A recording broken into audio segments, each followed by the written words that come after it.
नमस्कार दोस्तों, आप देख रहे हैं आपका अपना चैनल रिपोर्टर जितेंद्र। वक्त हो चला है प्रतापगढ़ जिले की आज की दिन भर की बड़ी खबरों का। खबरों से पहले आप सबसे छोटा सा रिक्वेस्ट है, जिन लोगों ने अभी तक मेरे चैनल को सब्सक्राइब नहीं किया है उनसे निवेदन है कि आप लोग चैनल को सब्सक्राइब करें, लाइक करें, साथ में शेयर करना ना भूलें। बिना देर किए ले चलते हैं आज की प्रतापगढ़ जिले की दिन भर की बड़ी खबरों की ओर।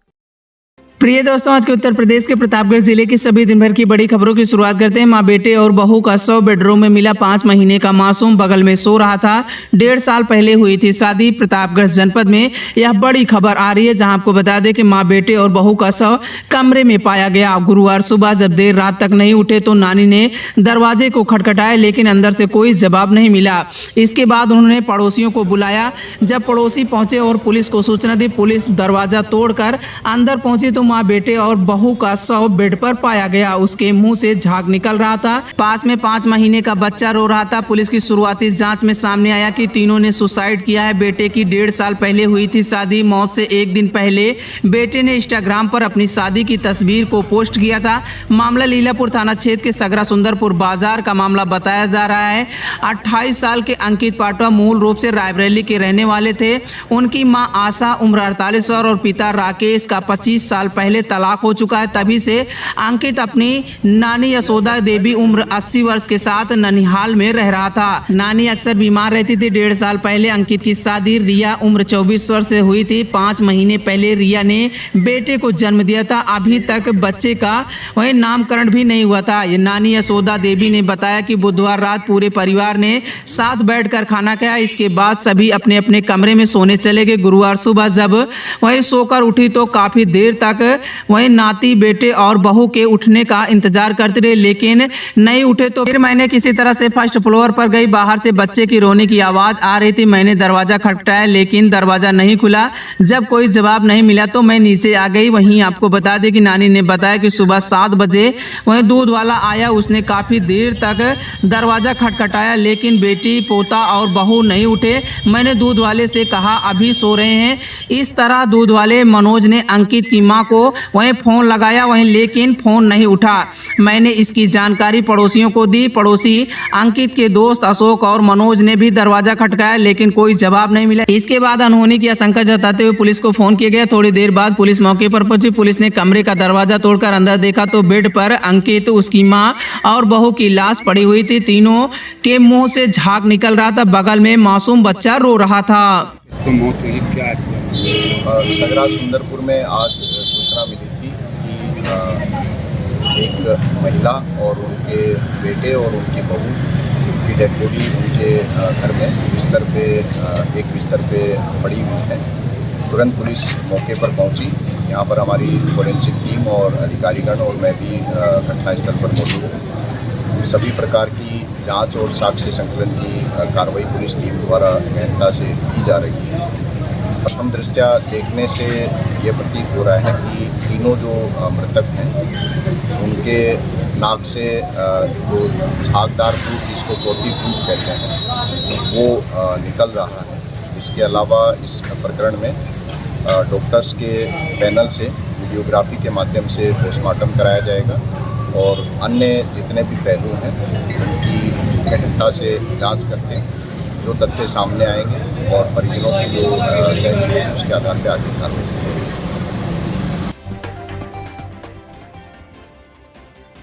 फर्जी नंबर प्लेट वाली चोरी की बाइकें मिली। वहीं शादी समारोह से चोरी हुई थी बाइकें झाड़ियों में छिपा कर रखी थी 4 मोटरसाइकिलें। प्रतापगढ़ के देलूपुर पुलिस ने चेकिंग के दौरान 2 वाहन चोरों को गिरफ्तार किया। आरोपियों के पास से 4 मोटरसाइकिल बरामद हुई हैं। इन बाइकों पर फर्जी नंबर प्लेट लगी हुई। गिरफ्तार किए गए आरोपी में वहीं सोनू पटेल और रवि कुमार उर्फ ननके बताए जा रहे हैं। रवि कुमार प्रयागराज के सुराव थाना क्षेत्र का रहने वाला बताया जा रहा है। पूछताछ में सोनू ने बताया कि उन्होंने नूरपुर में एक शादी समारोह से बाइक चुराई थी, वह उसे किसी को देने जा रहा था। रवि कुमार ने पूछताछ में खुलासा किया कि पुलिस और चालान से बचने के लिए बाइक पर फर्जी नंबर प्लेट का इस्तेमाल करते थे। दोनों आरोपी ने 2 अन्य चोरी की बाइक मऊआइमा देलूपुर बॉर्डर पर बड़ी नहर के पास झाड़ियों में छिपा रखी थी। आरोपियों की निशानदेही पर पुलिस ने नहर किनारे झाड़ियों से 2 और बाइक बरामद कर ली है।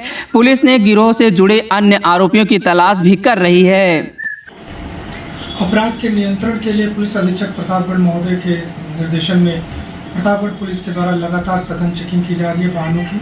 संदिग्ध व्यक्तियों की चेकिंग की जा रही है। इसी क्रम में चेकिंग के दौरान बेलूपुर पुलिस को एक बड़ी सफलता मिली, जिसमें फर्जी नंबर प्लेट लगाकर 2 व्यक्ति जो जा रहे थे, चेकिंग के दौरान ये पाया गया कि उनकी नंबर प्लेट फर्जी है और पूछताछ के दौरान उन्होंने बताया कि ये चोरी की गाड़ियाँ हैं। उनकी निशानदेही पर अन्य बाइकें प्राप्त हुई हैं। कुल 4 बाइकें और 2 अभियुक्तों को गिरफ्तारी की गई है। इनके विरुद्ध समुचित धाराओं में अभियोग पंजीकृत किया गया है। पूछताछ में इन्होंने बताया कि ये शादी समारोह या अन्य जगह पे जहाँ पे बाइक लोग खड़ी करते हैं उनको ये चुरा लेते थे तथा इसमें फर्जी नंबर प्लेट लगाकर दूसरे लोगों को बेच देते थे या खुद चलाते थे। इनसे पूछताछ कर गिरोह के अन्य सदस्यों के बारे में भी जानकारी एकत्र की जा रही है। आम जन से ये अपील की जाती है कि ऐसे संदिग्ध व्यक्तियों की सूचना पुलिस को जरूर दें। आपकी पहचान गोपनीय रखी जाएगी और ऐसे अपराधियों के खिलाफ कार्रवाई की जाएगी। किसान की करंट लगने से हुई मौत, खेत की सिंचाई के दौरान हादसा, परिजनों ने पोस्टमार्टम से किया इनकार। लालगंज कोतवाली के कटरा मातादीनपुर बारा गांव में गुरुवार सुबह एक दर्दनाक हादसे में 70 वर्षीय वृद्ध की जान चली गई। खेत की सिंचाई के लिए मोटर का तार जोड़ते समय अचानक करंट की चपेट में आ गया, वह बुरी तरह से झुलस गया। मृतक की पहचान रामकृपाल यादव पुत्र मंगरू यादव के रूप में हुई है। हादसा गुरुवार सुबह 11 बजे का बताया जा रहा है, जब वह खेत के पानी देने के लिए मोटर की लाइन जोड़ रहा था। इसी दौरान तेज करंट लग जाने से वह मौके पर ही झुलस गया और गंभीर रूप से झुलसने के कारण उसकी मौत हो गई। सनातन संस्कृति की रक्षा के लिए धर्म ग्रंथों का ज्ञान जरूरी। कुंडा में धार्मिक आयोजन में राजा भैया समेत कई नेताओं ने लिया हिस्सा। कुंडा क्षेत्र के परसीपुर गांव में 1 महीने से चल रही धार्मिक आयोजन का समापन हुआ। इस दौरान श्रीमद् भागवत कथा, शिव महापुराण पाठ किया गया।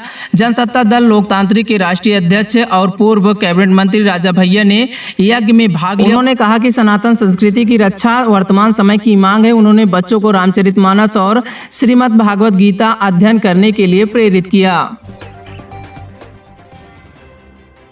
प्रतापगढ़ में सड़क हादसा, कार की टक्कर से बाइक सवार की मौत, एक घायल, चालक फरार। प्रतापगढ़ के रायबरेली जौनपुर हाईवे पर वहीं छैवा पुल के पास देर रात एक गंभीर हादसा हो गया। तेज रफ्तार कार ने बाइक को टक्कर मार दी। हादसे में बाइक सवार सुनील कुमार उम्र 28 वर्ष की मौत हो गई। उनके साथी सूरज कुमार उम्र 22 वर्ष गंभीर रूप से घायल हो गए। दोनों युवक गाजी की बाग फतनपुर के रहने वाले बताया जा रहे। प्रतापगढ़ शहर से लौट रहे थे।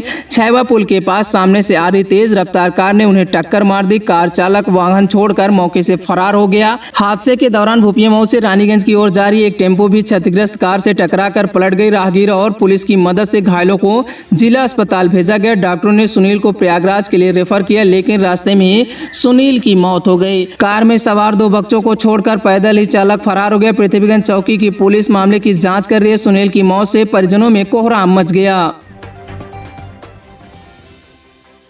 लालगंज में चारागाह की भूमि से अतिक्रमण हटाया गया। जेसीबी से 4 बिस्सा जमीन खाली कराई गई। सभाजीत सरोज का कब्जा हटा। प्रतापगढ़ के लालगंज में बुधवार को प्रशासन ने चारागाह की भूमि से अवैध कब्जा हटाया। गांव सभा पिंजारी अठेहा में सरकारी जमीन पर अतिक्रमण की शिकायत एसडीएम शैलेंद्र कुमार को मिली थी। वहीं एसडीएम के निर्देश पर नायब तहसीलदार वीरेंद्र कुमार मिश्रा के नेतृत्व में राजस्व और पुलिस विभाग की टीम मौके पर पहुंची। थाना प्रभारी उदयपुर राधे बाबू की मौजूदगी में यह कार्रवाई की गई। सभाजीत सरोज द्वारा किए गए अतिक्रमण को जेसीबी की मदद से हटाया गया।